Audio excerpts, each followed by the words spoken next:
In tonight's Top Gear, the Mercedes C-Class Coupe, the fall and rise of Skoda, and why driving on the left can save you thousands. Here he comes, Mr. Smug, in his brand new car, being filmed by his wife with her brand new camera. He's king of the road in his King Off-Roader. Look, he's even got a driveway to park it on. And he's got a garage. How dreadful.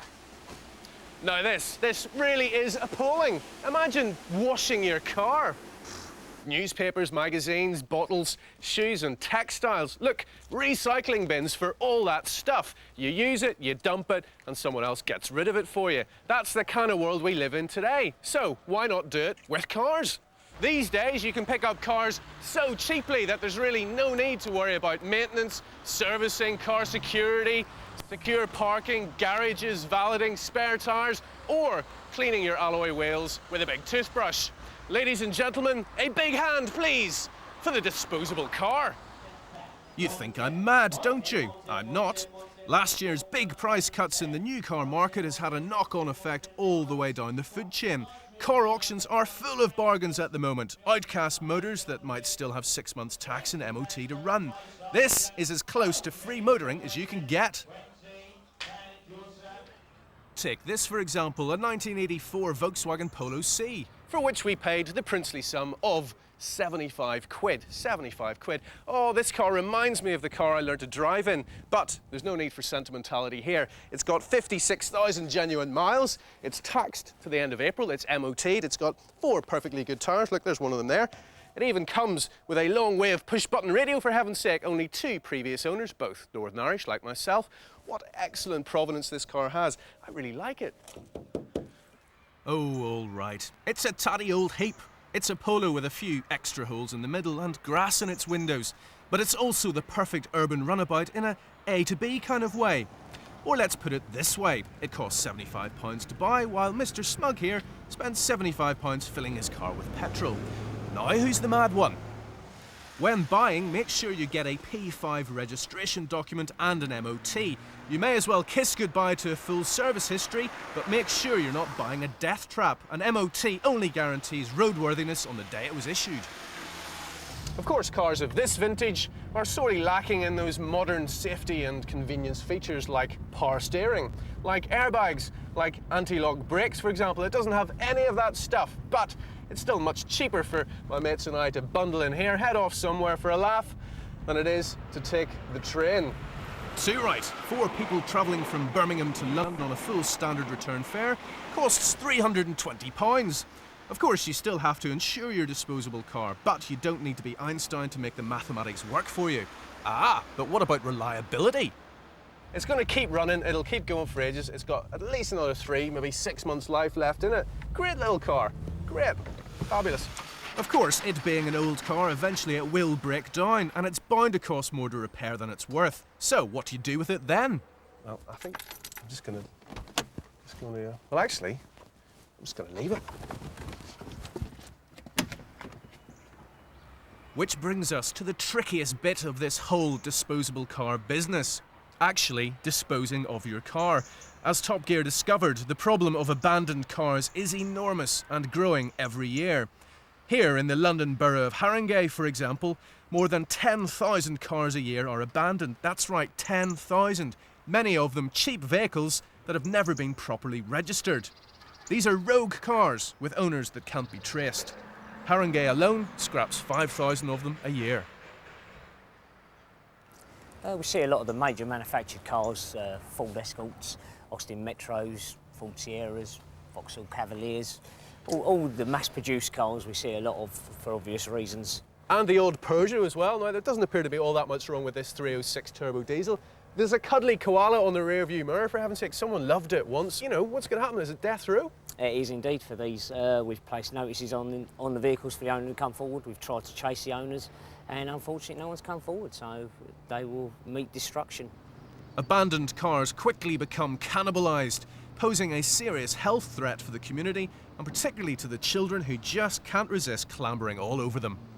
The other problem we do have is drug addicts using the vehicles to inject themselves We've had vehicles where the used hypodermic needles have been stuck up through the seat. Nice. To sort of try and catch us out. I mean, we're very, very careful. We will say to the children, we know it looks like a bit of fun, but it generally has a hidden danger. Yeah. And that would be that you could sit on that and that's your life goodbye. Car breakers don't actually want these cars. They're not going to take it for free. If they don't want it, you will actually have to pay them to actually dispose of your car rather than leaving it on the street. So, being the responsible programme that we are, Top Gear has paid a car breaker £50 to dispose of our disposable car. Well, when you gotta go, you gotta go. Farewell, old friend. Take it away, mate.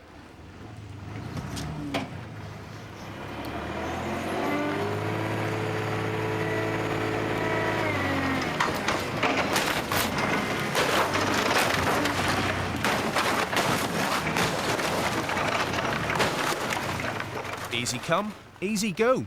Just make sure that when it does go, you do it properly.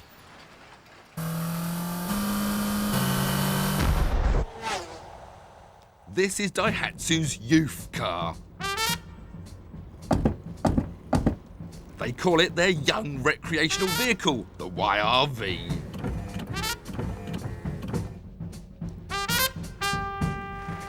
Big lights, the double wedge profile. This YRV is more distinctive than the average Japanese tiddler on the school run, but sadly the promise on the outside isn't matched on the inside. The pockmarked dash and confusing dials do GBH'd your eyes, while the seat fabric looks greasier than a burger worker's uniform.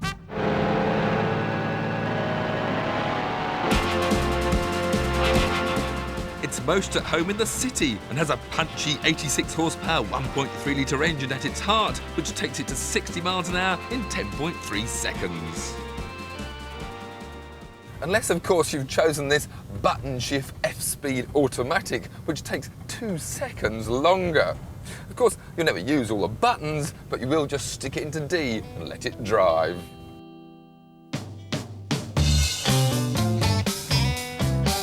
Its narrow body means it'll slip through the tightest of gaps and bag the smallest parking spaces. Inside, the rear seats move to increase boot space and then do all the usual folding down tricks. Not exactly cavernous, but there is a neat little storage tray under the back.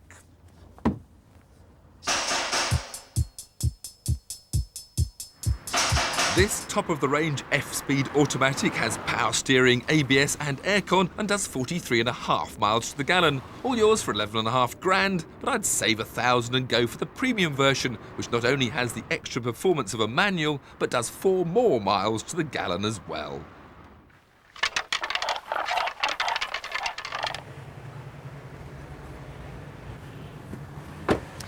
The question is, who's looking for a vehicle like this? I mean, is it a Super Mini or a Micro MPV? And the problem is, at this money, there's a lot of choice. If you want the MPV look, then there's the Toyota Yaris Verso, or the bigger but rather basic Kia Carins. But for just £9,995, you could afford a proper family car, like our Best Value Award winner, the Seat Leon 1.4. So, YRV? Well, just to be different, I suppose. I'll give it a sweet but slightly soured 6. Still to come on Top Gear. Why Skoda is no joke. And the Mercedes C-Class hatchback? Nope, it's a coupe.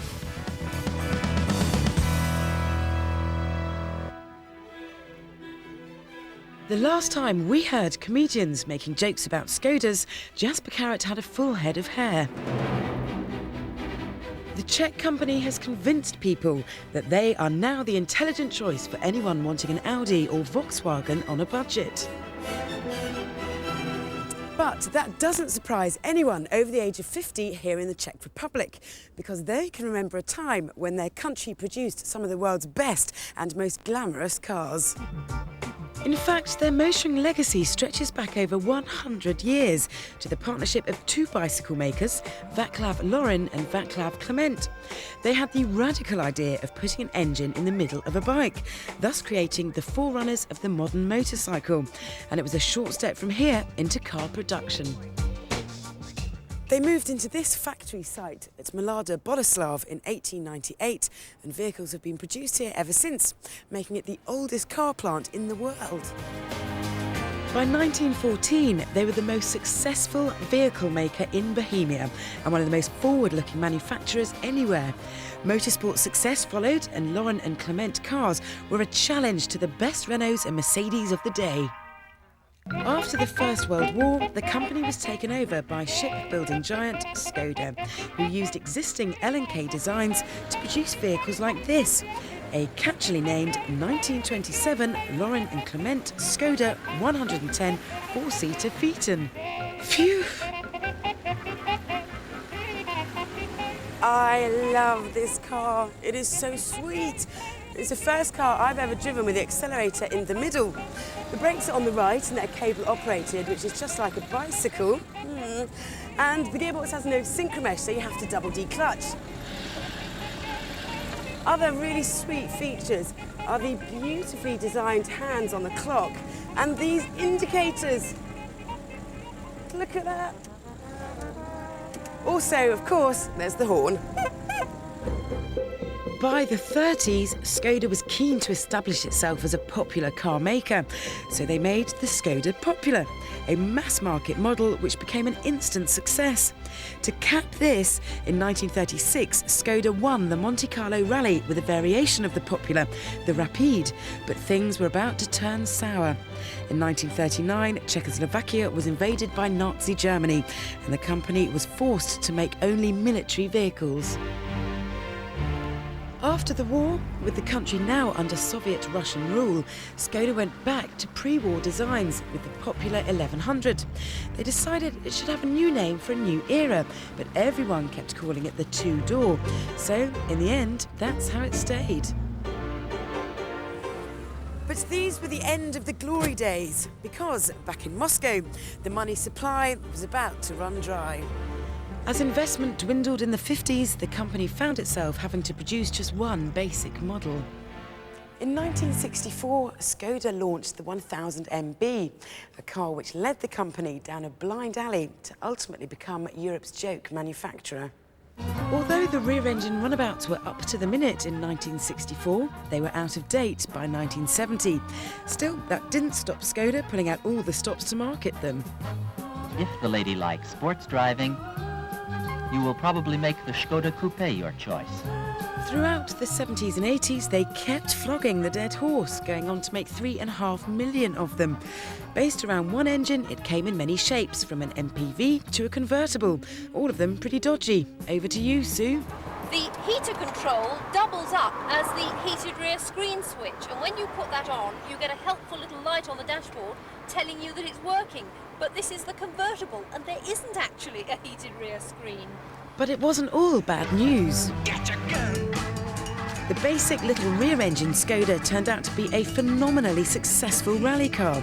Between 1968 and 1988, Skoda achieved 16 class wins in Britain's RAC. They even featured in the career of a budding Top Gear presenter. It may not be as flash as a Ferrari, but it handles exceptionally well, and the steering is really responsive. It's a real weed and it's really windy. I am far too embarrassed to make any comment, but fortunately things improved greatly, for Skoda road cars, that is. In 1991, Volkswagen came to the rescue.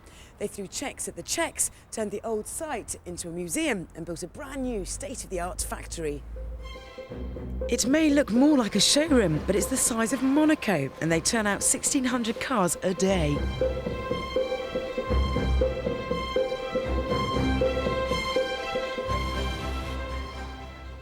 And this is the latest. Skoda's raided Daddy's Toy Box to make their fastest and most powerful production car to date, the 144-mile-an-hour Octavia RS.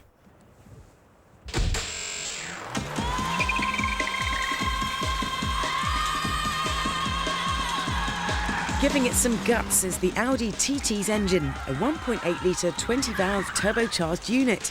With 180 brake, 60 miles an hour pops up in 7.8 seconds, and it's a hoot getting there.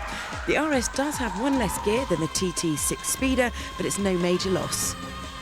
Driven in anger, the RS lets you know that it is one hot saloon. Uprated suspension, big tyres and brakes have turned Skoda's family wagon into a feisty one. At around 15.5 grand, some may think that's a lot of money for a Skoda, but it's faster and cheaper than Vauxhall's Vectra SRI and only slightly slower than the much more expensive Honda Accord Type R. You won't get much more fun for your money. It is a very easy and very reassuring car to throw around, but the steering is too slow to react to turns when you're on a sideways mission. Driven in a straight line, though, you're more likely to appreciate the interior's spangly bits and be comforted in the knowledge that you're in a car with VW's rock-solid build quality. The RS is a great family car, and its performance is no joke. Skoda's fastest car yet shows that the company is well and truly back on track.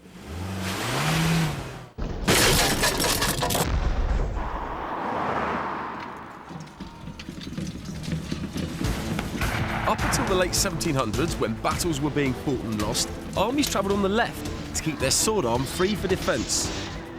Now all this changed when Napoleon came along, who was left-handed, attacked on the right and made his entire army follow suit. Which is the reason why, after all this time, the rest of Europe drives on the right. Well, sort of, anyway. Whereas we remain different and drive on the left. Well, I'm not really bothered. They can do what they want. At least I thought I wasn't bothered, until I realised just how many second-hand left hookers are knocking around the UK. It doesn't mean driving around in a 7-litre Caddy. There are some used left hookers which are staggering value, but most of us wouldn't even think about it because we worry about what we don't know. Well, stop being so pathetic, because it could be the difference between driving something you can afford and something you dream about. You've got 10 grand and it looks like value for money is going to be a VW Golf. But if your dreams stretch beyond sensible motoring, you'll be amazed to discover that you can have a BMW Z3 for the same price. We all know the score with the 1.9-litre BMW Z3. It's a 3 Series compact pretending to be a sports car that's been embraced by thousands as a powerful style statement. And that last bit means it never comes cheap. Except it does when you buy a left hooker. 2-year-old cars with 30,000 on the clock are going for as little as 10,000 quid. That's £5,000 cheaper than right-hand drive versions. Now, one of the only times you're going to notice a difference is if you're trying to overtake on a single carriageway and you're stuck behind a large lorry or something and you haven't got a clue what's coming towards you. Unless you've got a trustworthy passenger who can stick their head out the window and see how the land lies. On winding country lanes, you're obviously not going to have such good vision around left-handers. But just position the car better and you really won't notice the difference. And of course, you'll look a total idiot struggling at car park ticket machines. Although with this yuppie staff car, you can just keep the roof down, clamber over the seats, job done. Now, you've got to remember that these cars deal in kilometres per hour, so short of putting a ready reckoner on the steering wheel, you've got to get it fixed in your head what it equates to in miles per hour. Otherwise, you're going to get done by the 5.0. But I know what us Brits are like. We'll doggedly hold on to what we know and trust. It's going to take something pretty special to change our ways. And that isn't going to be the Z3, is it? So you're looking for something a bit more stylish, and there's a modest 14 grand at your disposal, which looks like it's going to buy a year-old A3. It's not exactly going to have you doing backflips, is it? So why not swap it for another? Again, a year-old, which comes fully loaded up, and also happens to be an Audi. Except this time, it's the car which made the world drop its jaw. That's right, it's the TT. This one has covered just 15,000 miles, has a CD player, heated seats, the works, and is advertised at $13,999. Now, if that needs explaining, it's a choice between this, barely out of the wrapper, and a spanking new Nissan Almera. You can't get a used right hooker under 22 grand. I'd drive it backwards for this money. There's really nothing to get stressed about. Your feet operate in exactly the same way, and even if you've only got half a brain, your hands will work it out automatically. Insurance is going to be slightly higher, and selling it on is going to be a problem. There's no getting around that, and you're not going to make a packet when you do. But this should be a car you hang on to for a few years. After all, you're not speculating. And with the money you save and the purchase price, well, you'll be laughing.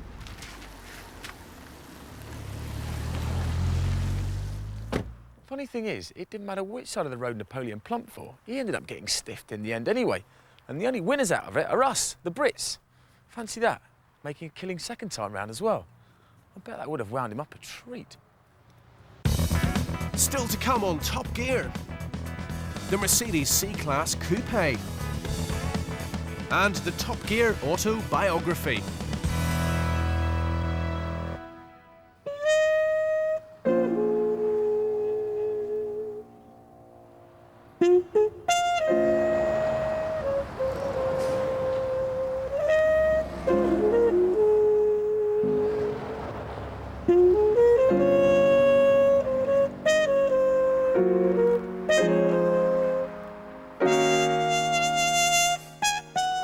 The interesting thing about the A1 is that it's kind of like a slice of Britain.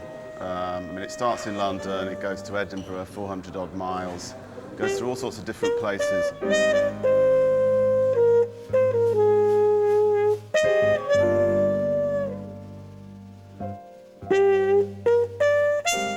When I was 17, in 1936, and the day I got my licence, I went out onto the road with a vehicle. It was always a single lane, and sometimes you got your good days and you could hop along, but more times than enough you get behind a big wagon or something like that that couldn't get up a hill and everything. It used to be serious, to tell you the truth. I mean, from Sunderland to London, you might have taken you 12 hours.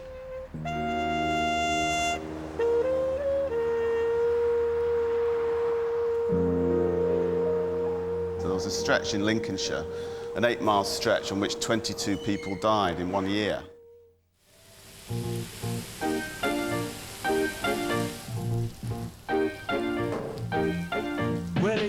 I come from Spain, all the way from sunny Spain to England.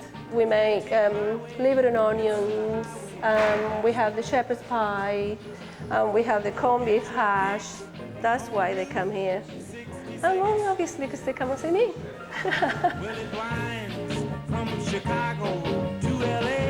You know, in the lyrics of Route 66 goes from Chicago to LA, you can't really pretend that, you know, from Peterborough to Darlington has quite the same ring to it. You know, I think inevitably it will turn into a motorway the whole way eventually. But I hope that the bits that are left, the little loops and villages and so on, will retain some of the character of the way the road used to be. On Route 66.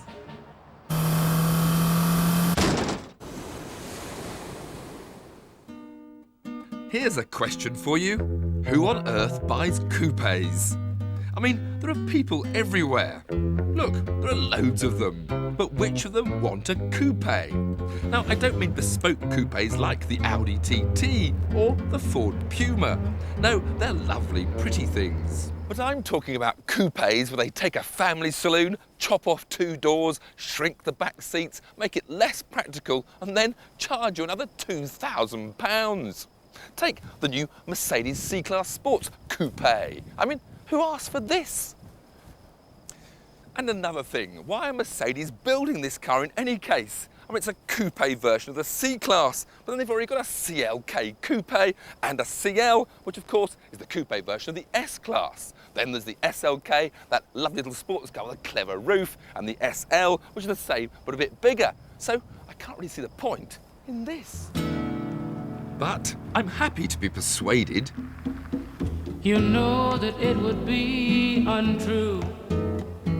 You know that I would be a liar if I was to say to you, hey, girl, we couldn't get much higher. Come on, baby, light my fire. Come on, baby, light my fire. Try to set the night on fire. Well, I have to say things are starting to fall into place now, helped by the fact that I'm rather enjoying driving this sports coupe. The suspension is a bit stiffer than on the C-Class Saloon, so the chassis is a bit livelier than the Mercedes norm. Sadly, it's slightly spoilt by the rather soggy shift to this 6-speed manual gearbox. I think I've got the picture. This coupe is for the 40-something wine bar man. You see, the marriage didn't work out, but he still needs the saloon space for when it's his turn to have the kids. He also wants the adventurous single exec looking for intimate summer fun with like-minded sexy lady image to impress potential partners. But I'm being unfair. This coupe bears only a passing resemblance to the saloon it's bred from. It's a shame Mercedes have labelled it such. It's virtually a whole new car, albeit sitting on the same platform. The staid three-pointed star on the bonnet has exploded into a brash new grille. The shape is lower, wider, meaner and a lot shorter, with a sharp truncated rear end that lops around 20 centimetres off the back of the C-Class and takes an equivalent amount of boot space with it. So maybe this isn't a car for wine bar man after all. It's a car for the young, free and single who want all the heritage of a Merc but in a trendier package. It might even attract hot hatch man. What? Mercedes? Arbiters of ultimate taste and discrimination, appealing to XR2 drivers? Sacré bleu! And this looks even better. This top-of-the-range Evolution AMG model has the optional 2-panel glass roof fitted, in addition to its deeper spoilers front and rear and fat, chunky, low-profile rubber. The sports coupe only gets the slightly coarse 4-cylinder engine options. Mercedes' smooth V6 and awesome V8 are reserved for the CLK in order to maintain a distinct class war and at least a £4,000 price gap. Because, and this is the best bit, these are coupes which are predicted to be a few pounds cheaper than their saloon counterparts. You'll have to fork out an extra £750 for this Sequentronic clutchless gear change mechanism for the 6-speed box. But it's a definite improvement and quite fun to use with an auto blip on the down change. But it's got an automatic mode, and I think most people will soon end up leaving it there, which is just as good as forking out nearly twice as much for the standard 5-speed automatic. Although it has to be said that standard auto gives the smoothest gear changes of them all. What? Am I hearing my ears correctly? TV Steve Niddell extolling the virtues of the automatic gearbox? Sacré bleu encore! Mind you, there's little point worrying about such things as gearboxes, because this car is more about image than mechanical details. Mercedes want young executives to buy this car instead of their Alphas, Audis, BMW Coupes and Volkswagen Golfs. I reckon the young dynamic e-business set will buy these sports coupes as fast as their stocks rise and fall, because they'll be too besotted by the packaging to worry about the software underneath.